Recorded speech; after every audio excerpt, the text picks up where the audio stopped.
வணக்கம், நான் உங்கள் அபிமான யோகாம்பால் சுந்தர்.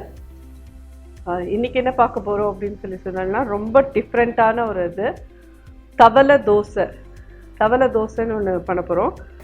இப்போ முதல்ல இதில் நான் என்னெல்லாம் போட்டிருக்கேங்கிற இதை சொல்லிடுறேன்.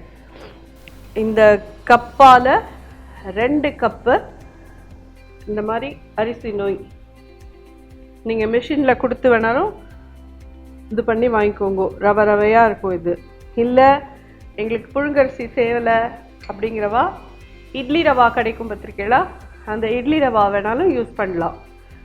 2 கப் இந்த அரிசி ரவா எடுத்துட்டு இருக்கேன். அதுக்கப்புறமா 1 கப் துவரம்பருப்பு, 1 கப்பு கடலைப்பருப்பு. துவரம்பருப்பையும் கடலைப்பருப்பையும் ஒன்றா ஊற வச்சுட்டேன் ஒரு 2-3 ஹவர்ஸ்க்கு. அதுக்கப்புறமா அதை கரன்னு 4 மிளகு வச்சு அரைச்சி எடுத்துட்டேன். இந்த அரிசி ரவா இருக்குது பார்த்தீங்களா, இதை நல்லா கொதிக்கிற வெந்நீரை விட்டு கலந்து வச்சிடணும். கொஞ்சம் லூஸாகவே கலந்து வைங்க, ஊறினா அது திக்காயிடும்.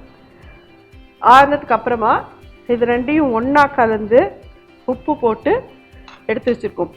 இதில் நீங்கள் பார்த்தீங்கன்னா பிளாக்காக தெரியறதா, இதெல்லாம் மிளகு போட்டு அரைச்சதுனால அது பிளாக்காக தெரியுது. இது இப்போ உடனே பண்ணுறோம் அப்படிங்கிறதுனால, அதாவது இதை மேக்ஸிமம் நான் ஒரு மணி நேரம் தான் இதெல்லாம் ஊற வச்சுருக்கேன். அப்படிங்கிறதே இதில் ஒரு புளிப்பிட்டின்ஸ் இருக்காது. அது இருக்கணுன்றதுக்கோசரம் இந்த தயிர் ஒரு கரண்டி 2 கரண்டி நம்ம தயிர் வெட்டிக்கலாம். அதில்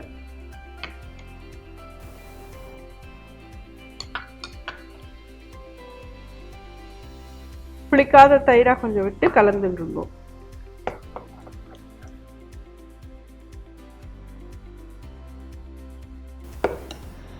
இதுக்கு இப்போ தாளிச்சு போட்டணும்.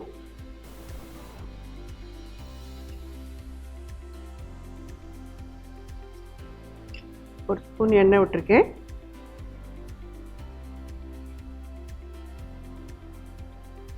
கடுகு,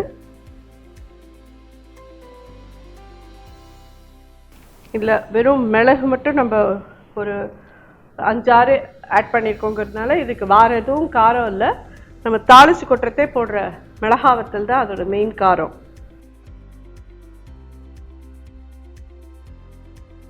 கடுகு வெடிக்கிறது. ஒரு ஸ்பூன் உளுத்தம்பருப்பு போடுறேன்.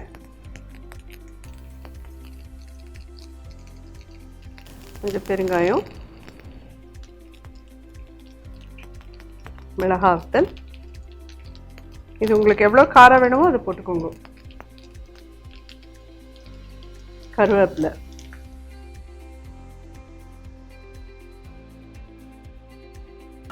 எல்லாத்தையும் இந்த இதில் போட்டுடலாம்.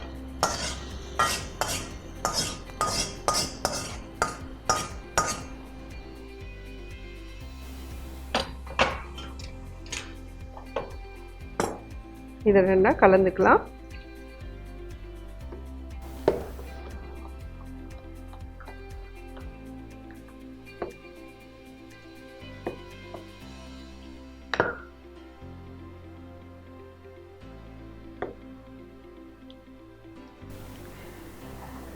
தாளிச்சு கொட்டியில் இந்த மாவை ரெடி பண்ணிட்டாச்சு.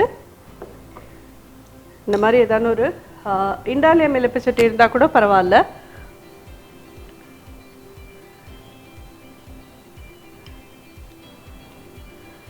இதுக்கு கொஞ்சம் எண்ணெய் ஜாஸ்தி தான் ஆகும்.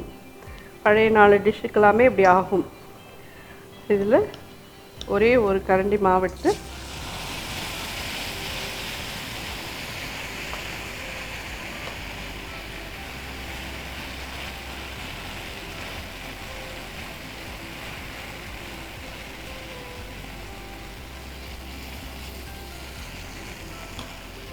இது இப்படி இருக்கட்டும். சின்னதாக்கிட்டே அடுப்பை, இதை போட்டு மூடிருக்கேன். ஒரு 2 மினிட்ஸ் இது இப்படி இருக்கட்டும். தவளை அடைக்கும் உண்டான வித்தியாசத்தை சொல்கிறேன்னு சொன்னேன். தவளை அடை இதே மாதிரி பருப்பெல்லாமும் அரைச்சிட்டு அரிசியும் பொடி பண்ணிட்டு அதை அரிசி உப்புமா மாதிரி நம்ம தேங்காயெல்லாம் போட்டு நல்லா கிளறிடுவோம். அதுக்கப்புறமா அதை ரவுண்டாக தட்டி தவாவில் வச்சு ரெண்டு பக்கமும் திருப்பி போட்டு எடுக்கிறது தவளை அடை. ஆர் நீங்கள் அதை வந்து நல்ல கனமான ஒரு உருளியில் தட்டி போட்டுட்டு மேலே இந்த மாதிரி ஒரு இதை போட்டு மூடிட்டேன்னா மேலே இருக்கிறதெல்லாம் உப்புமா மாதிரி இருக்கும், அடியில் எண்ணெய் விட்டதெல்லாம் கரன்னு ஆயிருக்கும். அந்த மாதிரி பண்ணலாம். இல்லை தவாவில் போட்டு ரெண்டு பக்கமும் கிறிஸ்பாக்கி எடுக்கலாம். அது தவளை அடை. இது தவளை தோசை. இதுதான் வித்தியாசம்.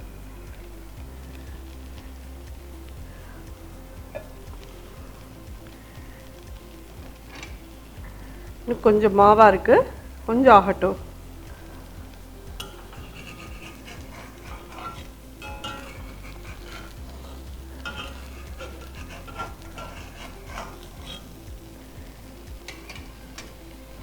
கொஞ்ச நாள் இப்படியே விட்டோன்னா மேலே இருக்கிற மாவெல்லாம் வெந்துக்கும், மூடி வச்சுக்கலாம். அப்போ திருப்பரிச்சே வந்து உங்களுக்கு மாவு வெளியிலலாம் தெரிச்சு ஆகாமல் இருக்கும். அதுக்கு தான் ஏன் இது பேரெல்லாம் தவளை தோசை, தவளை அடை, தவளை வடை அப்படின்னு சொல்கிறோம் அப்படின்னு சொன்னேன்னா, பழைய நாளில் எல்லா ராட்லேயும் வந்து தவளை தான் ஒரே பாத்திரமாக இருக்கும். அதில் தான் சாதம் பண்ணுவா, அதிலே தான் உப்புமா பண்ணுவா, அதிலே தான் பொங்கல் பண்ணுவா, அதுலேயே தான் இந்த மாதிரி ஐட்டம் எல்லாமும் பண்ணுவாள். ஸோ இதுக்கெல்லாம் எல்லாத்தையுமே அந்த சாதம் வெடிக்கிற தவளையை வச்சே பண்ணுறதுனால இதுக்கு பேர் தவளை தோசை, தவளை அடை அப்படின்ற மாதிரி வந்துடுது.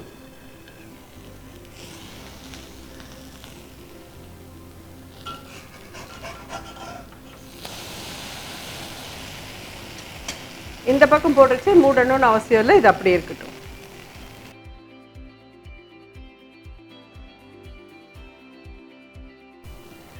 பார்த்தீங்கன்னா ரெண்டு சைடும் இந்த மாதிரி நல்லா ப்ரௌன் ஆகிடணும். இன்னும் கொஞ்சம் நேரம் கிறிஸ்ப் ஆகணும்னா இன்னும் கொஞ்சம் நேரம் போடணும். இந்த மேலே ஃபுல்லாக ஆன மாதிரி அடியிலையும் ஆகிடும். அது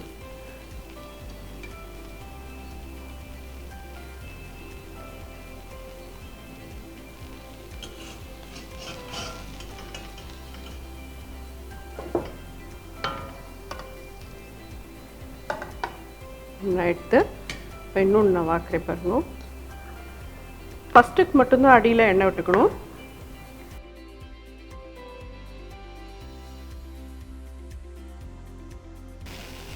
ஒன்றரை ஸ்பூன் எண்ணெய் விட்டுருக்கேன்.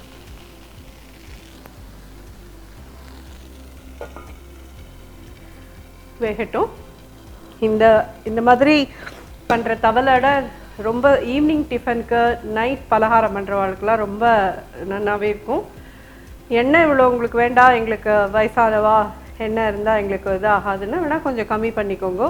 பட் இந்த தவளை தோசை கொஞ்சம் கிறிஸ்பாக இருந்தால் தான் நல்லாயிருக்கும். இதுக்கு வந்துட்டு நான் ஒரு சைட் டிஷ் ஒன்று சொல்கிறேன். இது ரொம்ப டிஃப்ரெண்ட்டான ஒரு இது என்னன்னு கேட்டேன்னா சாம்பார் பொடி. நம்ம ஆற்றுல பண்ணுற சாம்பார் பொடி தான்.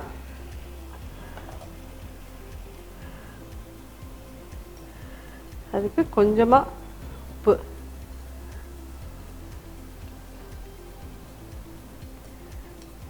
கொஞ்சமாக நல்லெண்ணெய்,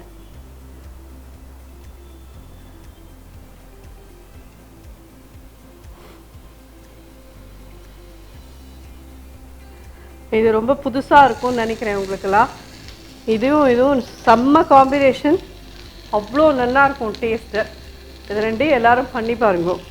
இதை திருப்பி விடலாம்.